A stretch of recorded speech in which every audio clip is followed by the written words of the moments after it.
Good morning, Kubsat. Panagkakandidato manan.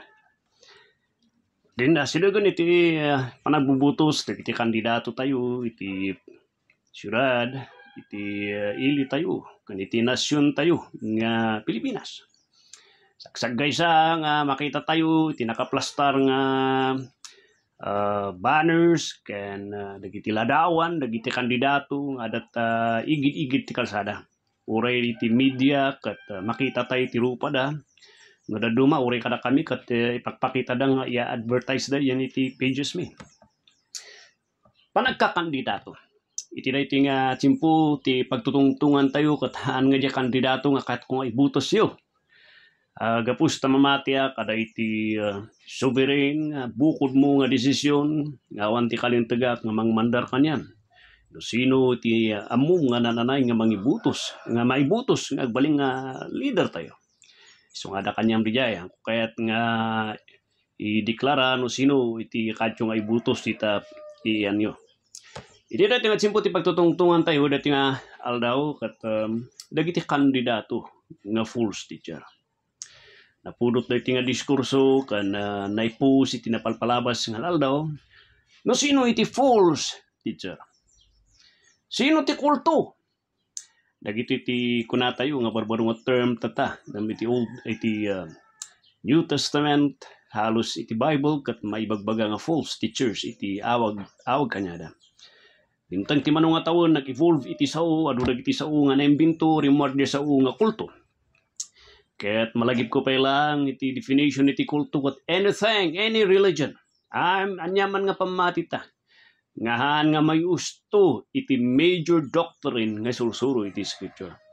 So aray ko na da nga dagi major doctrine iti scripture adayo nga sursuro da iti di major doctrine iti sao ti apo they are considered as cults. Tatati sa lutsod anya dagiti major nga mangbalin nga agbalin nga kandidato iti maysa nga mga kasaba nga isu na kulto. Usigen nakman tatanga timpo. May saka di nga kulto. Kalintagan nyo nga usigan di jay, no may saka di nga kulto.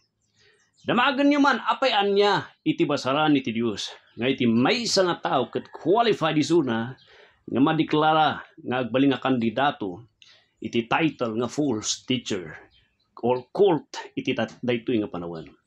Usually, ti amu tayo iti cult kat isuda dagiti magmangan iti bagi iti tao, nga dati ritual da nga raramiden, magmangan dati inuman dati dara, diya iti adadya panunot tayo, di kaubing tayo nga dati apanda kidnapan, iatang ti Diyos da, na dati ceremonial nga mapaspasamak dagiti iti kulto. Ngam no makita tayo iti kulto, kung false teacher, han nga masapol nga kasjay. Mabalin man nga disi-disinti nagmaya, ti panagbadbado da.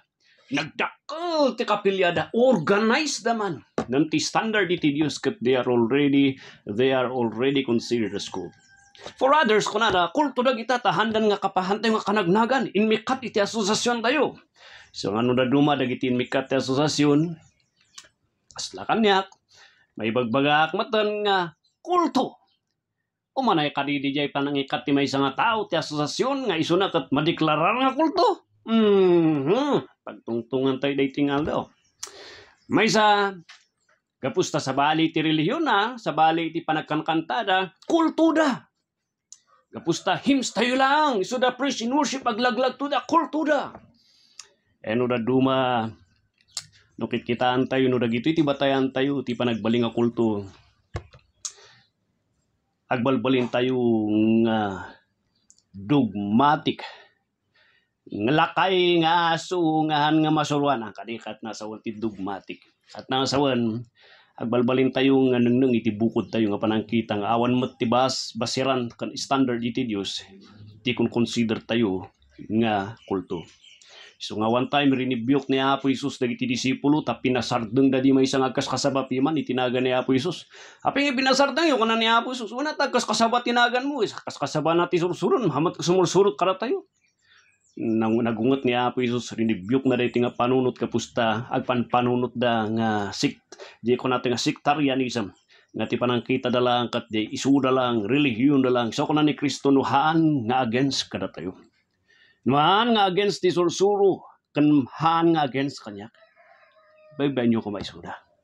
Tata, apan tayo man ti standard, iti ko na tayo, iti kulto, iti sangwanan iti Diyos. Sino iti kulto ti sangwanan iti Diyos? Dagiti apostol inlatag da, iti definition iti false teachers. Ni Apostol Pablo kunana, iti 2 Corinthians chapter 11 verse 3, sino iti false teachers? Verse 3 kunana, madanaganak, maamaka kada kayo, takasla iti serpent nga sinikapan na ni Eva, linuko na, inalilaw na ni Eva, babanti kinasikap na, kastamo ti panunot yung nga mabuyok, malati, nga hanmutan, nga sulutan ni Kristo, dagiti sursuro ni Kristo. For if he that cometh preacheth another Jesus, no sino kada kayo, ti umaya, data kada kayo, sino man kada kayo, or adaman kada kayo, iti agkasaba, iti sabaling Jesus, nga hanmimat ngayong kasaba kada kayo. O no sino kada kayo iti agkasaba iti sabaling ebanghelyo o sabaling nga espiritu. Anyo nga akaksiptaran dagito, anyo nga patpatsyan dagito. Dahiti argumento ni Apostol Pablo. Sino ti kulto? Ngayon presentar ni Apostol Pablo. Sino ti false teacher? Ti false teacher kunana amin nga tao, mga kasaba isu naman. Ngahan nga patsyan nga umanay iti ebanghelyo ni Kristo Jesus, adda ti sabali nga ebanghelyo na. Adda ti sabali nga Jesus na. Adda ti sabali nga espiritu nga patpatsyan na. I-explain mo man, pastor. Apan tayo di another Jesus. Ni Apostol Pablo inlablaban na iti kina Dios ni Jesus. May consider mo iti maysa nga pamati nga false isu na. False church kan uray ti maysa nga mga kasaba nga palso isu na nga mga kasaba. Nohan nga patiyan iti kina Dios ni Apo Jesus. Sabali ti kasaba nga Dios. Tao lang isu na ti panangkita da. Amin nga tao nga hanang admitaran. Amin nga mga kasaba nga hanang admitaran iti kina Dios ni Kristo. Matinag isu na nga kasaba iti sabali nga Kristo, sabali nga Jesus. Matinag isu na agbalbalin nga kandidato isu na nga false teacher. May kadua, sino ti kandidato nagbalin nga false teacher? Kunana jay agkaskasaba iti sabali nga espiritu. Mamati iti sabali nga espiritu. Sarsaritaan na iti espiritu. Sarsaritaan na iti bunga ti Santo Espiritu hanga makita iti biyag na. Sarsaritaan na iti bunga iti Santo Espiritu ti Scripture. Handa nga patsyen ti Scripture. Nga dahi takat iso ti final nga trinabaho ti Santo Espiritu nga mangi-record iti testimonya iti kina Dios kinapunno ni Apo Dios tayo. Amin nga tao nga kasaba kumamati ti sabali nga espiritu nga haan nga nasantuan nga espiritu tagturturay kanyada. Handa nga anayon iti sufficiency ti Scripture nga regalo ti Santo Espiritu. Kunada mamati na palang ti daduma nga extra revelation. Kunati sa ti Dios matintinagda nga agbalbali nga kandidato nga false teacher. Sin maruno jelas nga kunan di-define ni Apostol Pablo iti false teacher di chimpuna ket kunana dagiti kasaba ti sabali nga ebanghelyo. Anya iti ebanghelyo. Sarsaritaan na iti panakatay, panakay kali, panagungar ni Apo Isus nga umanay diay. Perpekto di jay nga sakripisyo, man nakabalin di nga sakripisyo. Nga no talkom di jay, ibabawim ti basol mo nga patiyom di narami ni Kristo Jesus nga manubot kan mangisalakan mo. Adda iti biyag mo agnanay, di jay ti kunateng gospel. Namno ko natin may nga tao. Kano ikasabak kat iti relihiyon nga baptis lang ti putpuno kan makaisalakan kada kayo. Then kahit nga sawa na nakaputpuno nga mga kasaba. Palsuak nga mga kasaba. Makita yun diay. So na ito iti boundary ni Apostol Pablo. In-define ni Apostol Pedro iti definition na mo sino iti kulto. Abay sino iti kulto? Kitaan tayo man ni Apostol ni Pedro iti 2 Peter chapter 2. No sino kada kayo iti manginunag kada kayo iti manang dadaal nga ulbod nga sursuro. Idinayda ni Apo verse 1. Ni Apo ti kinaapo ni Apo Dios. Nga isuna ket umanay nga mangisalakan kada kayo. Handa nga patyen ti kinaapo ni Jesu Kristo. Handa nga patyen ti ebanghelyo ni Kristo Jesus. and they are considered as already false prophets or false teachers or kulto iti modern nga term tayo. Kunada, daiti verse 3, and through covetousness shall they with vain words make merchandise of you. Pagkwarkwartaan na kayo pa, di jay pa iti may isang kwarta. May isang ebidensya nga na kayo kat panatayo kat di may isang mga kasaba kat may isang false prophet, false teacher. Pagkwarkwartaan na kayo. So, no, kitaan tayo nito nga standard. Dagiti apostol kat rumrumar, uray de 1 John, chapter 4. Idipdipinsaran natin kina Diyos kan kinatao ni Apo Isus. Kan ti kinaanay, ti panakaisalakan ngayon dato na. Nukit kitaan tayo, dijay ti standard iti Diyos. Iti may isang kandidato nga false teacher, iti chimpuda ingana data. Tinaalas tat nga panawon, nag-aramit na iti standard no sino ti false teacher. Di standard iti brand ginagan di denominasyon, so nga mo kanagnagan, bastahan mo kanagnagan, kulto na kita. Di kapsat lang nga mapadilangit, di kanagnagan mo lang, kas asosasyon mo lang. Noin mikat da kat nang asawon, hanan nga kapsat da gijay, kultudan. May sapay ang kasta dagiti na tao, pati dagiti non-essential doctrine kat inaramid da nga essential doctrine for division and for marking dagiti tattao nga dagito nga isuda kat kulto anya dagi doktrina nga diay ni sa ti doktrina dati election kat nya Apo Dios ti nagpili.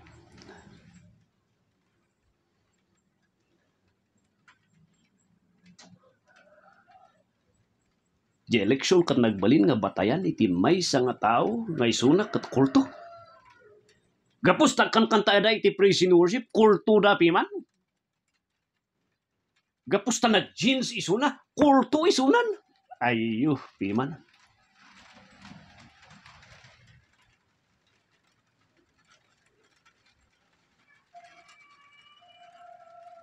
Dagiti kaditi pagbatbatayan tayo.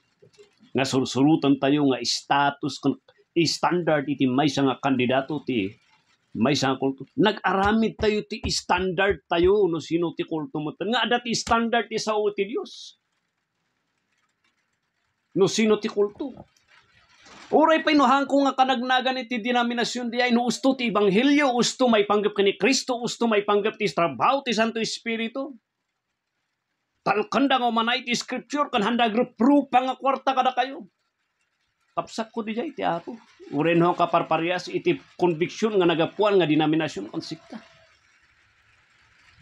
Nga muray pa'y parparias ko rin may sarita nga kastoy nga denominasyon parehas kami tinagan na hanang nga patyen ti Ebanghelyo, hanang nga patyen iti kinadyos ni Apo Jesucristo. Sa bali nga Espiritu ti kasabana, hanang anayon iti sufficiency ti scripture nga regalo ti Santo Espiritu kan iti panagbiag nga nasantuan. Nga bunga ti Santo Espiritu, nga bunga kan ebidensya iti presensya iti Diyos kanya na ngay sunakat na isalakan. No nga patyon di jay, uray pa ka nagnagan ko isuna nga iti conviction. And I will treat him iti biblical standard na kandidato na isuna nga false teacher. Apay jay reform nga title iti mang basaran tayo nga isuda kat kulto. Jay tulip nga takter da. Apay jay tulip iti gospel. Jay reform iti gospel.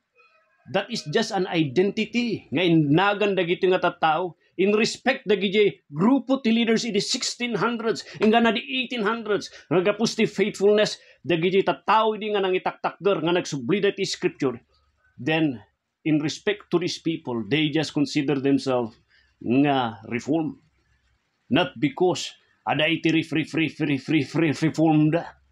It's just an identification of an appreciation to these people who stood up and who went back to the scripture and who went back to the true gospel and who went back and restored da iti dayaw iti grace. When agsabali tayo kanyada, di doktrina iti election.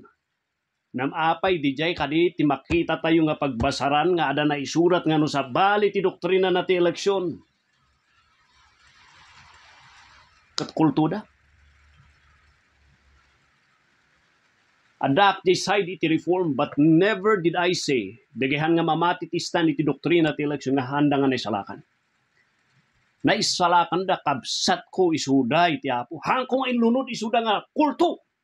Gapustahaan nga basaran iti maysa nga tao nga gapusta kasabalik iti doktrina ti eleksyon ket kulto isuna. Duti mangmanggeg ko tata gapusta sabali kami ti doktrina iti eleksyon kulto ano ingayon dakmatan nga basaran ingayon dakmatan nga kunada nga kulto nag-arami dati standard da no sino ti kulto ingayon da non-essential doctrines. Dagiti kakabsat ti man nga dagiti Presbyterian. Ti gospel usto, ni Kristo usto. Ti Santo Espiritu usto, ada lang ti maysa nga nagdiferensya na. Baw ti saranda nagiubing. Haan nga tapno may salakan di ubing? Nam ti point na kat dedication di jay. That is a covenant iti sangwanan iti Dios. Awan ti hanga makaisalakan ni nga baptism nga baw ti saranda ti babies. But kanyada as a covenant iti Dios. Kanya kat hangkong apat siya di jay.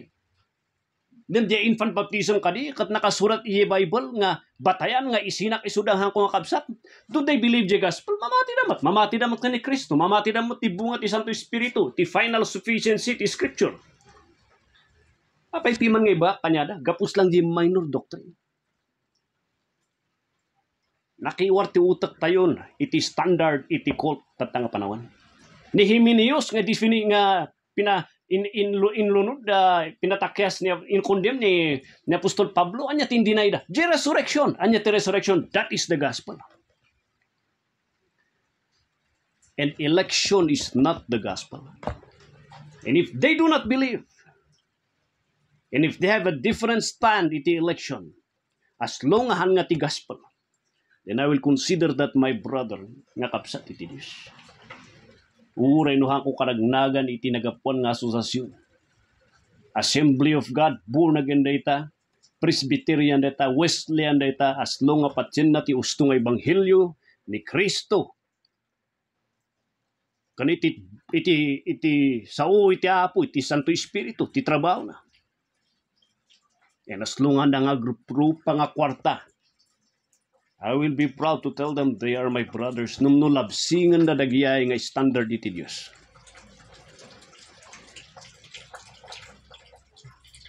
Haan kumaksiptari sudah nga kapsat. Haan kumaksiptari sudah nga kapsat. Sudah iti ditake. Kan kahit kung ay baga kada kayo.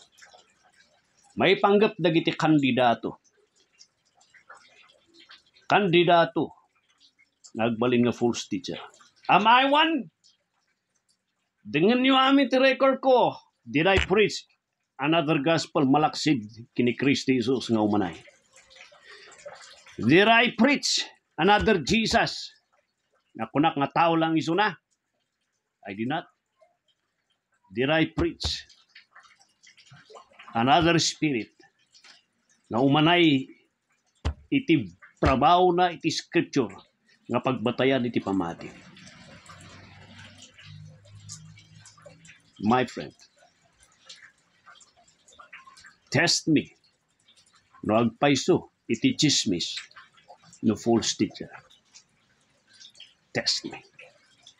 Iti standard iti scripture hanga di standard iti tao. God bless. Niya ti mga idalan kada kayo.